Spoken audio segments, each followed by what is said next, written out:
जय श्री कृष्ण। राधे राधे। आज मैं आपको विनायक जी की कहानी सुनाती हूँ। एक आंधी डोकरी वेवे वह रोज गणेश जी की पूजा करे, माला फेरे। गणेश जी तो राजी वे जावे और कहवे कि डोकरी मांग।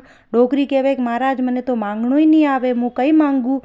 तो विनायक जी कहवे कि तू थारा बेटा बहू ने पूछ ले, या पछे कई थारे और कई वेवे तो वन्ने तू पूछ ले। तो डोकरी तो अपना बेटा बहू ने पूछे कि गणेश जी मुँ कई मांगू। तो बहू कहवे कि मारा वाते बेटो मांग लो, जो बुढ़ापा में पोतारो मुंडो देख ले वो। बेटो के बेटा ने पूछो तो बेटो कहवे कि धन मांग लो, जो आपा सब सुखी वही जावा। पड़ोसन ने पूछो तो पड़ोसन कहवे कि बेटा बहू तो कंडा वेवे, तो आपने वाते आज्ञा मांग ले, नहीं तो बुढ़ापा में दुख पाई। बुढ़िया डोकरी तो चक्कर में पड़ जावे कि अबे मुँ कई करूँ।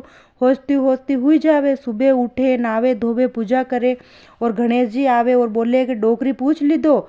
हाँ महाराज पूछ ली दो, मांग। आप मने यो वरदान देवो कि मुँ मारा पोता ने सोनारा कटोरा में दूध पीती देखूँ। विनायक जी बोले कि डोकरी तू तो भोली दिखती ही और मांगवारे टाइम ते सब मांग ली दो।